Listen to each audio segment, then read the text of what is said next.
नमस्कार, मैं हूं दीपाली राणा। आप देख रहे हैं कल का बाजार और आपके स्टॉक रिलेटेड सवाल, फिर चाहे वो इन्वेस्टमेंट हो या हो ट्रेडिंग, हम सभी इस शो में शामिल करते हैं। तो आप भी आ सकते हैं कल का बाजार में अपने सवालों पर राय लेने के लिए। 7045220000 ये हमारा व्हाट्सएप नंबर है।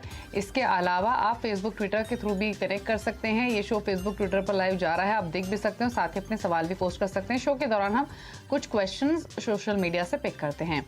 आज हमारे साथ शेयर इंडिया के वाइस प्रेसिडेंट और head of research Ravi Singh मौजूद रहेंगे आपकी क्वेरीज को आंसर करने के लिए। लेकिन पहले एक रिकैप देख लेते हैं। सितंबर सीरीज की एक्सपायरी से पहले बाजार में प्रेशर दिखा। बाजार लगातार छठे दिन गिरावट के साथ बंद हुआ। सेंसेक्स 509 अंक गिरकर 56,598 पर क्लोज हुआ।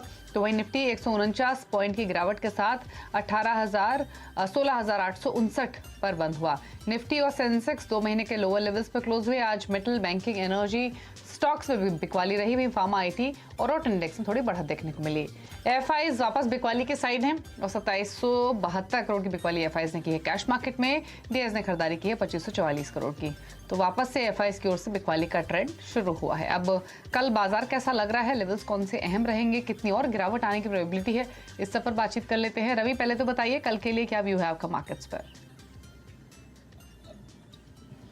धन्यवाद दीपाली जी। देखिए, इस समय मार्केट में ऊपरी लेवल से बार बार सेलिंग देखने को मिल रही है। 2 इंपॉर्टेंट इवेंट हैं, खासतौर से इंटरनेशनल मार्केट के जो इवेंट चल रहे हैं उसमें आरबीआई पॉलिसी भी एक इंपॉर्टेंट रोल अदा करेगी और उसकी वजह से मार्केट में थोड़ी वोलेटिलिटी हो सकती है। लेकिन कहीं ना कहीं से अब दीपाली जी 16,800 का जो है वो अब एक बेस बनता हुआ नजर आ रहा है। तो अगर यहाँ पर मार्केट की बात करते हैं तो मुझे ऐसा लगता है कि शायद 16,800 के ऊपर अगर रहता है तो थोड़ा कॉन्फिडेंस वापस से बिल्डअप होगा। और जो इंट्राडे ट्रेडर है वो एक बार को, चूंकि यहां पर कल एक्सपायरी का दिन होगा, वीकली एक्सपायरी का, तो एक बार 16,800 के स्टॉप लॉस से या फिर आप लोएस्ट साइड पे देखते हैं तो 15,780 और 770 के स्टॉप लॉस से एक बार बाय की पोजीशन बना सकते हैं। लेकिन लंबा टारगेट मत रखिए।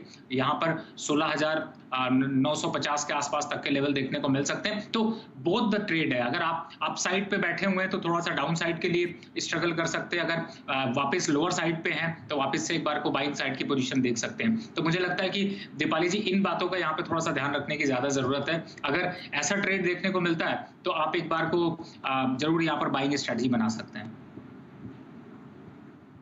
ओके, चलिए, तो ये स्ट्रैटेजी आपको मिली है मार्केट्स पर कल के लिए। 16,800 इंपॉर्टेंट लेवल है जो एक इंपॉर्टेंट सपोर्ट की तरफ सामने आ रहा है। लेकिन चलिए अब सवालों करते हैं शामिल, और हमारे साथ पहले कॉलर साहिल मल्होत्रा मौजूद है फोन लाइन पर अंबाला हरियाणा से। साहिल नमस्कार, बताइए क्या सवाल है?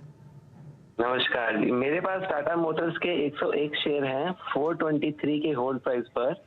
मैं जानना चाहता हूं कि मैं और ऐड करूं या इसको सेल करूं या होल्ड करूं। फंडामेंटली कैसा है टाटा मोटर्स का शेयर? तो बताइए रवि, कैसा लग रहा है टाटा मोटर्स? 423 की इनकी बाइंग है और क्या सजेशन रहेगा, होल्ड रखें इसको भी? दीपाली जी देखिए, पहला तो एक स्टॉप लॉस डालना चाहिए 380 की क्लोजिंग का। अगर उसके नीचे क्लोज करता है तो ये stock long term down trend में जा सकता है। हालांकि इसका 200 डे डीएमआई जो है वो 450 रुपए का है और काफी कन्वर्जेंस काफी बढ़ गया है। तो अगर ये रेंज यहाँ पर बढ़ी रही तो थोड़ा सा सपोर्ट आपको एक बार को 385 और 380 के आसपास देखने को मिलेगा। तो वहां पर आप थोड़ा सा एवरेज ऑन भी कर सकते हैं। अभी तो फिलहाल पोजीशन होल्ड करनी चाहिए। फंडामेंटल जैसे आप पूछना, देखिए फेस्टिवल सीजन्स की सेल्स के जो नंबर्स हैं वो आगे जो है वो थोड़ा सा पॉजिटिव इंपैक्ट बना सकते हैं। लेकिन अभी स्टॉक थोड़ा सा टेक्निकली यहाँ पर सेल में देखने को मिल रहा है बिकॉज मार्केट में थोड़ा करेक्शन है। पर पैनिक होने की जरूरत नहीं है कि स्टॉप लॉस स्ट्रिक्ट मेंटेन करके चलिए। 420 एक अच्छी खरीद है। मुझे लगता है वापस से 440 और 450 तक के लेवल लॉन्ग टर्म पे आपको देखने को मिल सकते हैं। ओके, तो ये व्यू टाटा मोटर्स पर लॉन्ग टर्म का व्यू है, तो होल्ड कीजिए, बने रहिए इसमें। आराग्य दास है हमारे साथ पश्चिम बंगाल से। दास साहब नमस्कार, बताइए अपना सवाल। हाँ मैं पूछना चाहता हूँ, मेरे पास आईएक्स का 700 शेयर है 224 रुपए के भाव से। तो लॉन्ग टर्म के हिसाब से मेरा खरीदा हुआ था, तो अभी मुझे क्या करना चाहिए? ठीक है, पूछ लेते हैं। तो लॉन्ग टर्म का व्यू आईईएक्स 224 की बाइंग, नुकसान काफी है, थोड़ा एवरेज करें, इसी को होल्ड रखें या कोई और सजेशन आईईएक्स पर? अभी बिल्कुल आपने दीपाली जी सही बोला। इस स्टॉक में की खास बात देखें तो फंडामेंटल नंबर्स अच्छे रहे हैं, लेकिन ये फिर भी टेक्निकली जो है वो सेल ऑफ के जोन में रहा है। और सबसे बड़ी बात है, देखिए कभी भी लॉन्ग टर्म या शॉर्ट टर्म रखिए तो स्टॉप लॉस जरूर फॉलो करिए। आपने जब खरीदा उसके बाद कम से कम अगर आपको 10%, 20%, 25% का अगर आपको गेन चाहिए तो 5% का स्टॉप लॉस जरूर रखिए। अभी का जो प्राइस है इसमें तो मैं आपको ये सजेस्ट करूंगा कि 120 के स्टॉप लॉस से आप इस पोजीशन को होल्ड करके रखिए। पुल बैक में अगर ये 160 के ऊपर निकलना शुरू होगा तो आपको 200 वाली रेंज देखने को मिलेगी। तो 160 के ऊपर निकलता है तो एवरेज करिएगा। अभी फिलहाल 120 का स्टॉप लॉस डाल के रखिए, पोजीशन को होल्ड रखिए। अपसाइड में 200 के आसपास तक आएगा तो 160 के ऊपर जाते ही आप यहाँ पे अपनी पोजीशन ऐड ऑन करके आप एवरेज प्राइस अपना नीचे लाके आप प्रॉफिट में निकल सकते हैं। ये स्ट्रेटजी फॉलो करिए जिससे कि आपको बेहतर मुनाफा हो सके।